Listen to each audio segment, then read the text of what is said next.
இல்லை, அவருடைய கருத்துக்கு கட்சியில் இருக்கிறவங்களே சில பேர் உடன்படல, எதிர்கருத்து தெரிவிக்கிறாங்கல்ல. அப்படி இருந்தும் திருமாவளவன் அதை அனுமதிச்சுட்டு இருக்கிறாரு அப்படின்லாம் சொல்கிறாங்கல்ல. இல்லை, திருமாவளவன் எதை சொல்லணும்னு நினைக்கிறாரோ அது அர்ஜுன் ரெட்டி சொல்கிறார். திருமாவளவனுடைய கருத்து தான் அர்ஜுன் ரெட்டி சொல்கிறது. அப்போ அர்ஜுன் ரெட்டிக்கு சிறுத்தைகளோட செல்வாக்கு வளருது. நீங்கள் இப்போ ஆளூர் ஷானவாஸ், ரவிக்குமார், பாலாஜி, பனையூர் பாபு இவங்கெல்லாம் சட்டமன்ற உறுப்பினராக, நாடாளுமன்ற உறுப்பினர் இருக்கிறாங்க. இவர்களுக்கு வேண்டுமானாலும் ஆளுங்கட்சி தயவு வேணும்.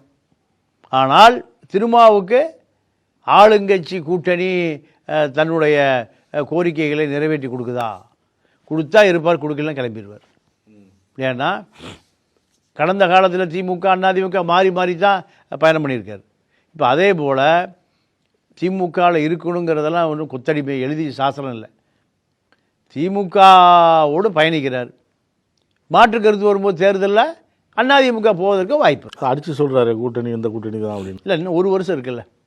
ஒரு வருஷத்துக்கு முந்தைய எதையும் அடிச்செல்லாம் சொல்ல முடியாது. ஒரு வாரத்தில் கூட்டணி மாறும், ஒரு நாளில் கூட்டணி மாறும், ஒரு மணி நேரத்தில் கூட்டணி மாறி வரலாறுலாம் இருக்குது. நீங்கள் 2011 விஜயகாந்த் எந்த பக்கம் சேர்றாரோ அந்த கூட்டணி ஜெயிக்கும்.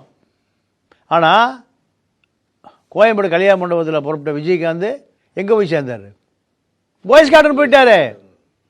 கார் புறப்பட்டு வந்து சேர்றதுக்குள்ள கூட்டணி மாறுது. அதனால் ஒரு வருஷம் கூட்டணிலாம் நம்ம உறுதியாக எதுவும் சொல்ல முடியாது. அரசியல் என்பது நிரந்தர நண்பனும் இல்லை, எதிரி இல்லை. இதெல்லாம் லாப நட்ட கணக்கு தான். அதனால் எடப்பாடியும் பிஜேபியும் பிரிக்க முடியாது. காதலர்களை போல இருந்தாங்க இரண்டு பேரும்.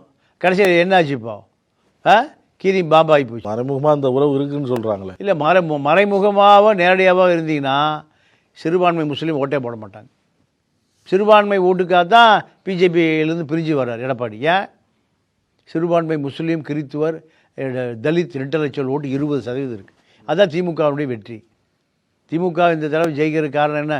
திமுக பார்த்தா ஓட்டு போட்டான்? இல்லை, மோடி வரக்கூடாது, மோடி வரக்கூடாது ஆட்சியில். அதுதான் தமிழ்நாட்டு மக்களுடைய ஆசை.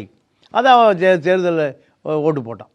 அதனால் திமுகவை பொறுத்தவரை திமுக சிறுபான்மை கம்யூனிஸ்டுகளோட பிஜேபி எதிர்ப்பு வாக்கு இருக்க வரைக்கும் தான் திமுக.